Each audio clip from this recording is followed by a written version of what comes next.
today we are going to be reacting to the 10 most insane houses in the world. So let's start. This is a man's castle. What do these houses say about the people living in them? Today we're going to be looking at 10 of the most insane houses from around the world.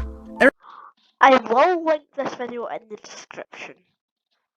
Ever imagine how it's like living on a pole or in the sky? Well, stay tuned for number 1 to find out. Number 10. The Glass House. Even when The glass house? looking at it from a distance, this home is definitely not like many others, and requires a certain personality and taste for those who choose to live in it. That's for most specifically people who do not care about their privacy. This house is entirely see-through and pretty much leaves nothing to the imagination. All of the walls are pretty much giant windows allowing for everybody to see into your home and bear witness to anything and everything that you do. According to the architect that designed this thing, he took inspiration from traditional tree houses. So instead of having the traditional first floor and second floor, the interior of the house is made up of different platforms set on varying heights. This gives you an impression of climbing into a treehouse. Although small at only 914 square feet, the interior and the design gives you a whole lot of space for furniture and people. Thankfully, this neighborhood is not too big. This is a really nice house. Let me just say that quickly. This is a really nice house. Busy, allowing for some form of privacy considering the nature of the house. But if you still need a little bit of privacy, curtains were installed in some of the rooms in the house. Hopefully as I'm pretty sure neighbors won't be too keen on seeing what kind of business you do in there. Number 9. Falling Water.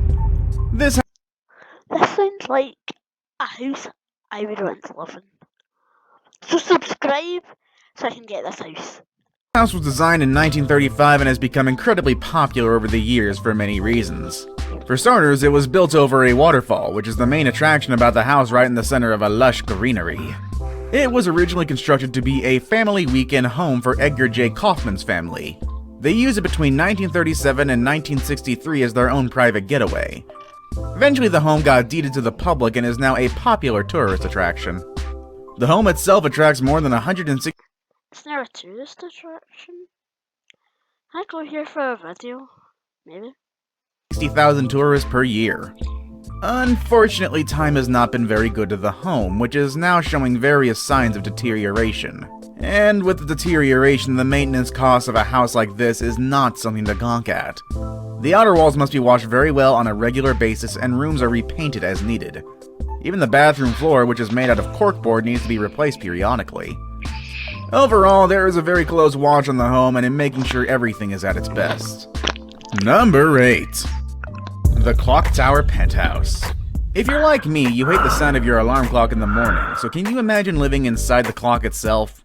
Well, the good thing Living inside the clock? Well, I don't have an alarm. I just wake up. is this clock doesn't chime every hour. Atop one Main Street in Brooklyn, New York, an iconic clock tower was transformed into a stunning triplex penthouse. Located in the trendy Dumbo or the Down Under the Manhattan Bridge overpass neighborhood. The apartment is part of an old industrial building that was originally built by cardboard manufacturers, and the tower transformation project was developed by David Walentzas, the man behind the Dumbo project itself. The jaw-dropping 6,813 square feet penthouse offers you a 360 degrees view of the city, overlooking the Brooklyn Bridge in Manhattan.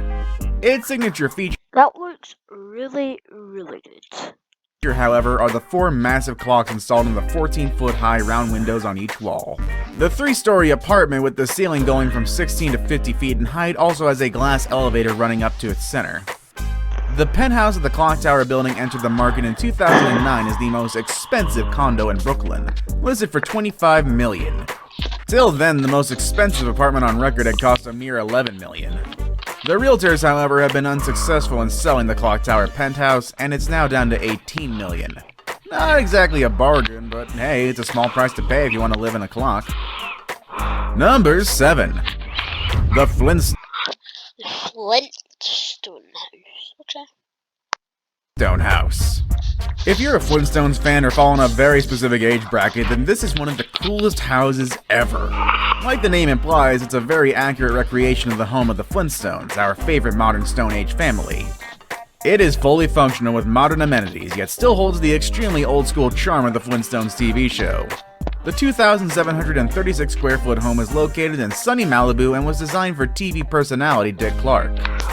Designed to be more of a work of art rather than a home, it is worth $3.195 million.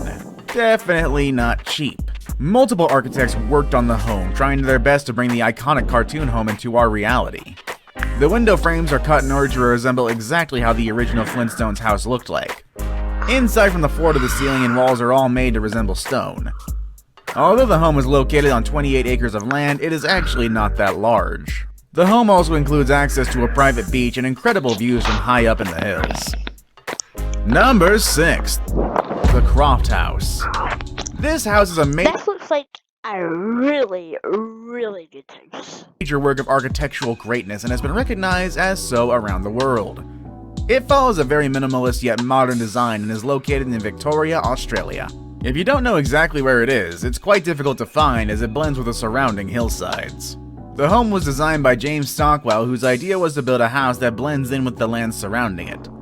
Quite unlike many of the other houses in this list, it is an easy home to maintain. That's mainly because of the materials used to build it, which are quite unusual. Zinc, among other metals, was used as well as compressed sand, resulting into a surprisingly sturdy structure. The home is surrounded by wide ceiling-to-floor windows, allowing for a lot of natural sunlight to enter the residence. A great feature about this house is that it's incorporated with solar energy, which not only makes this house green, but also reduces living costs.